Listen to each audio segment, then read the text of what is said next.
Welcome to the course. I'm really glad you're here.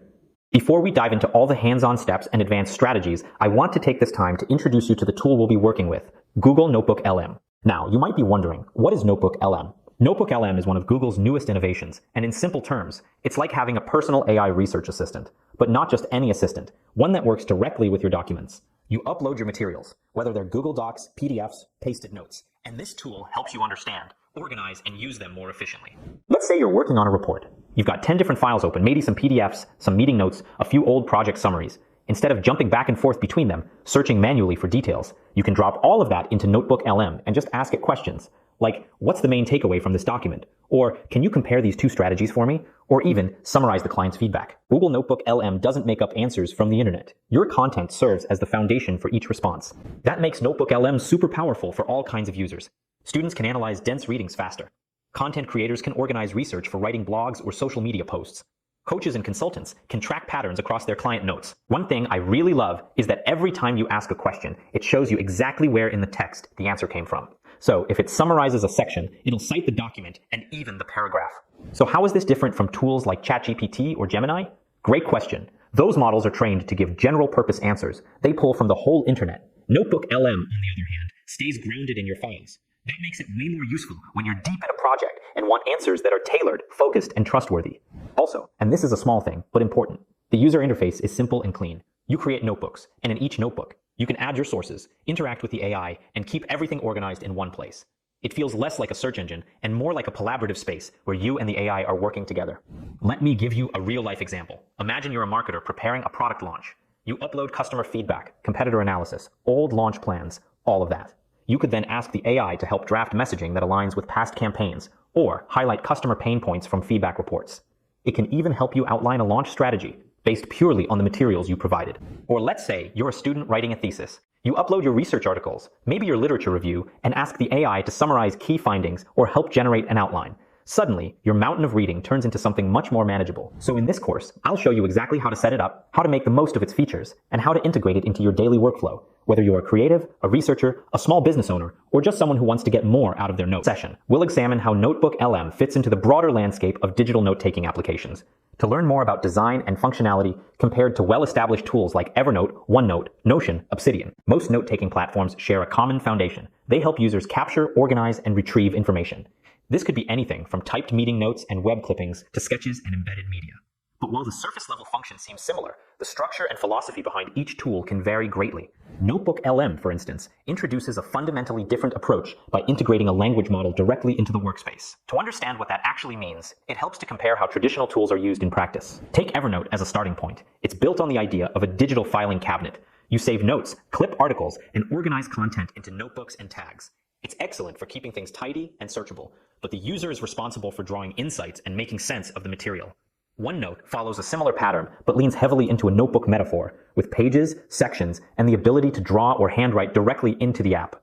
It's highly visual and useful for brainstorming or classroom settings. However, like Evernote, OneNote primarily serves as a container for information, not an interpreter of it. Compare that to Notion, which has gained popularity for being far more modular.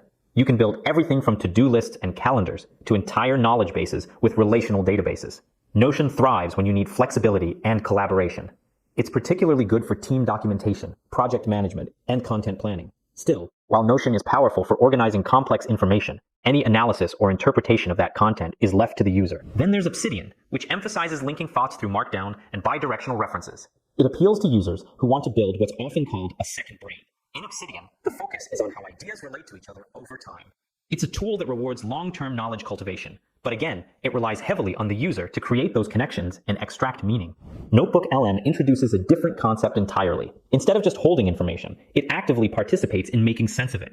You upload your documents, and the tool uses an embedded language model to help summarize, explain, compare, or answer questions based on the content you provide. Now, it's important to note that this design has implications, both strengths and limitations.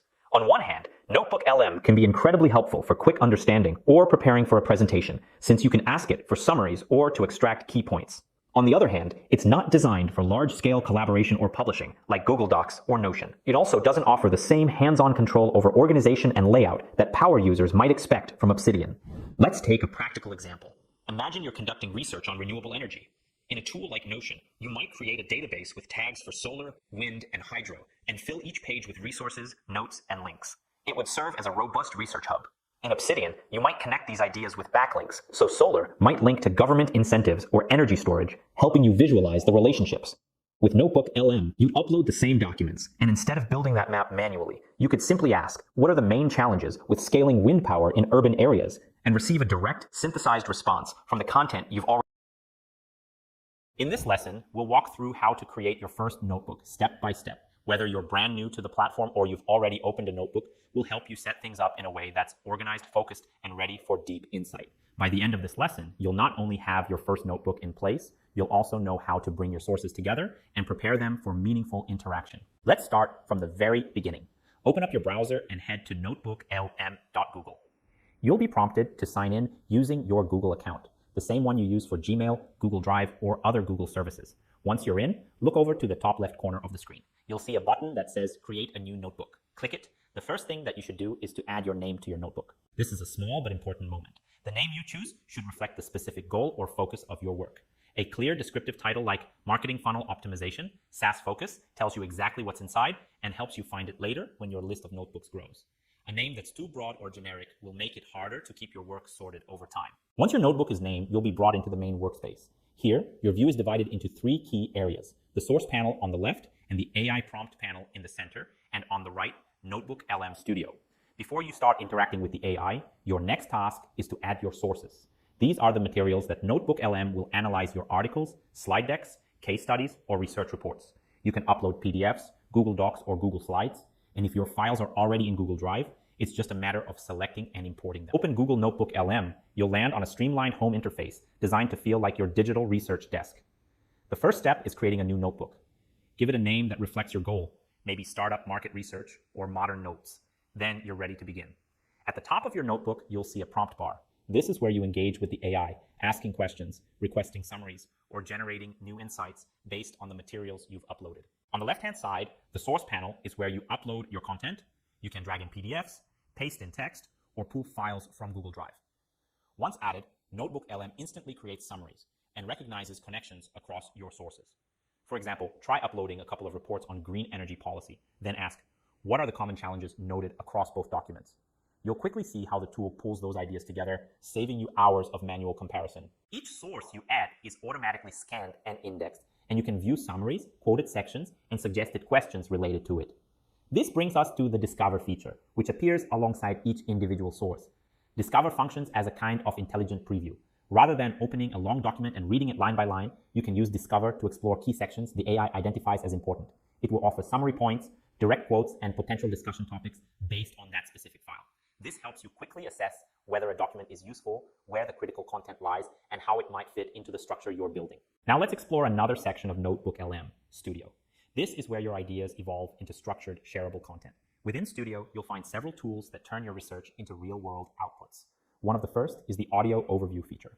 This tool transforms your notebook content into a spoken summary, perfect for reviewing on the go or sharing with an audience. To test your structure and take it further, head into the Studio workspace, specifically the Audio Overview feature.